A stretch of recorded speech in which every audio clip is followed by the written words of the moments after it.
everyone. You guys enjoying the music so far? I know that we are very, very excited to have this time together and to get to sing as a choir together one more time before we all go our separate ways. And I'm happy to see you guys smiling and enjoying it. And happy that the joy of Christ is with us here. I didn't ask. No, he didn't ask me. I said I want to tell my story. So I'm going to tell a little bit of what I have experienced of God's love through my life, and especially in the last few months. So I grew up in a military family, so we moved around all the time. And my parents were very, very quiet, not conversational, and they didn't encourage conversation. They didn't encourage questions either. And they didn't encourage talking to strangers. Big time stranger danger, moving country to country, state to state. So we moved all the time. Everyone that I ever met came and went. And we didn't talk in my family either. So basically the way that I learned to live my life was just very silent, see it as it happens, and kind of don't get. What I learned was to not invest or let people know who I was, because I knew I was going to have to say goodbye eventually. And saying goodbye is hard if you love the people that you're saying goodbye to. So I kind of just closed everyone off, and that's a terrible way to live. Part of what that caused in me as early as 3rd grade was a lot of depression. I remember 3rd grade was the first time I told my mom that I wanted to die. I didn't like my life, and I didn't like being on the planet. And, bless her heart, what mom knows what to do when a 3rd grader tells you they don't want to be on the planet, you know? So she kind of tried to make life a little bit more fun type of thing. Kind of kept going. In middle school, another time I remember talking to a counselor that I didn't want to be here anymore. I wasn't happy. I didn't think that I was bringing anything good to anyone's life, and that my presence was just a draw on everyone else, and I didn't want to be a burden. My parents were notified, and they asked me about it, and I said, well, I'm not happy. What do you want me to say? I don't like how our family is living. I don't like that we don't talk. I don't like that I have to say goodbye to everyone that I meet and become close to. And he nodded and walked away, and we never talked about it again. So that was kind of my relationship with my family. We didn't talk about things.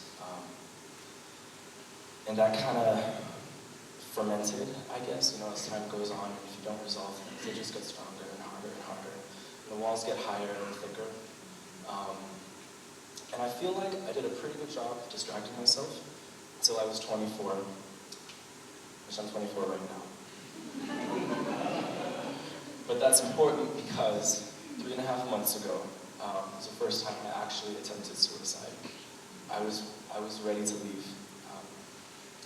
I didn't see any purpose in me being here anymore.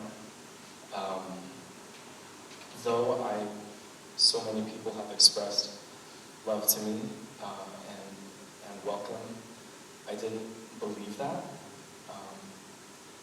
So I tried to take my life. Very fortunately, it didn't work. Here I am. And I learned some good things through that I want to share with you. One is that it was actually really good that God let me get to the end of myself so that I could know my strength was not going to be what carried me through the rest of my life.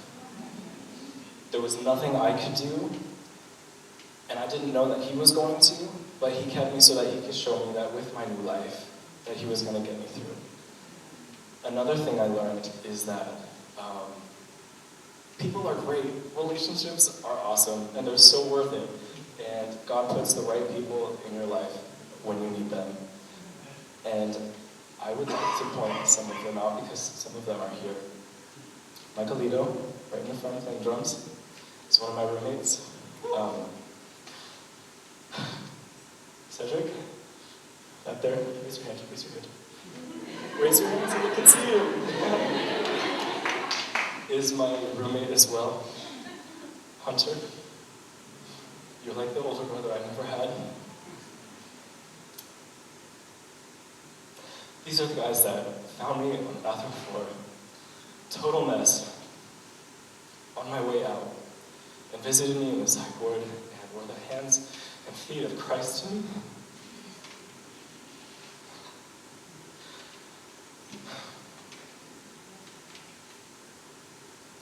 And I wouldn't have known that if God had let me have my way. And I'm so happy now that he didn't let me have my way, and that he had his way.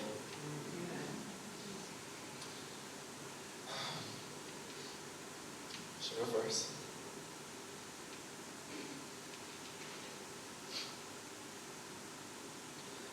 This is from Psalm 139. Where shall I go from your spirit? Or where shall I flee from your presence? If I ascend to heaven, you are there. If I make my bed in Sheol, you are there. If I take the wings of morning and dwell in the uttermost parts of the sea, even there your hand shall lead me, and your right hand shall hold me. If I say, surely the darkness shall cover me, and the light about me be night, even the darkness is not dark to you. The night is bright as the day, for darkness is as light with you.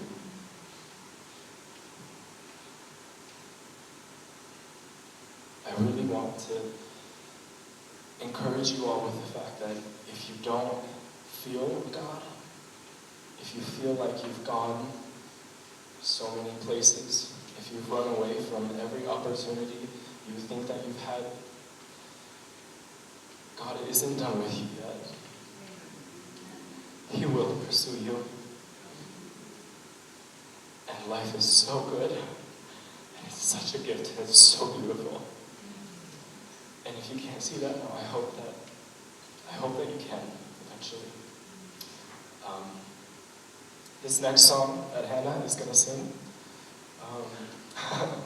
is about how we will never be able to fully understand the love of God and how he left heaven to come to us. He left perfection to come to us in our mess. To those of us that were wanting to just throw our lives away, he didn't let us, and he gave his so that we could have it, and that we could know life and joy and love. So, please enjoy.